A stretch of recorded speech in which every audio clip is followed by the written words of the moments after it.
인생은 짧습니다. 100년, 200년, 아니 1000년을 산다고 해도 짧습니다. 바닷가의 모든 모래가 천국에서의 삶이라면 이 땅에서의 삶은 그 중에서 모래 한 알갱이도 안 됩니다.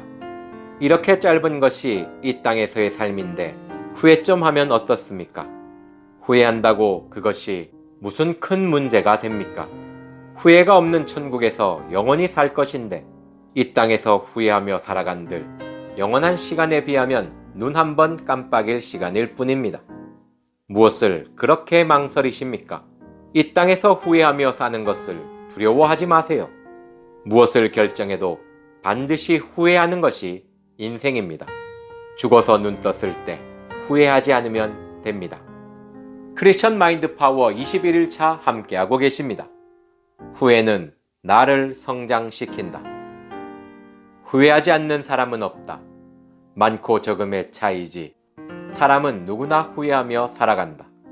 같은 일을 해도 만족하는 사람이 있고 후회하는 사람이 있다. 나는 꼭 이 일을 해야 후회하지 않겠어. 내가 좋아하고 원하는 일을 한다고 후회가 없는 것은 아니다.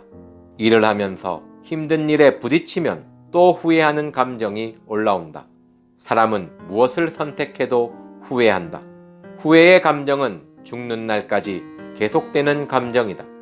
어차피 후회할 것이면 원하는 것이라도 해보고 후회하는 것이 낫다고 한다. 하지 않고 후회하는 것보다 하고 후회하는 것이 훨씬 낫다. 후회는 나쁜 것이 아니다. 후회는 깨닫고 뉘우치는 것이다. 아무것도 하지 않고 후회하는 것은 신세한탄에 불과하다. 하지만 하고 후회하는 것은 나를 성장시킨다. 목표를 향해 나아가면서 하는 후회는 나를 깨닫게 하고 뉘우치게 한다. 자신을 되돌아보며 부족한 부분을 채울 수 있는 성장의 기회가 된다. 아무것도 하지 않고 후회만 하는 것은 자신을 죽이는 것이다. 그러나 목표를 향해 나아가는 자의 후회는 자신을 살린다. 고린도후서 7장 10절. 하나님의 뜻대로 하는 근심은 후회할 것이 없는 구원에 이르게 하는 회개를 이루는 것이요 세상 근심은 사망을 이루는 것이니라. 하나님은 인생이 아니시니 후회가 없으시도다 라는 말씀이 있습니다. 이 말씀은 이렇게도 해석될 수 있습니다. 사람은 인생을 살기 때문에 반드시 후회가 있다. 사람은 완벽하지 못합니다. 아니, 완벽할 수 없는 것이 사람입니다. 그래서 후회하며 사는 것은 당연한 일입니다. 내가 후회하는 것은 이상한 일이 아닙니다. 인생이기에 당연한 것입니다. 하지만 그렇다고 후회만 하며 살아서는 안 됩니다.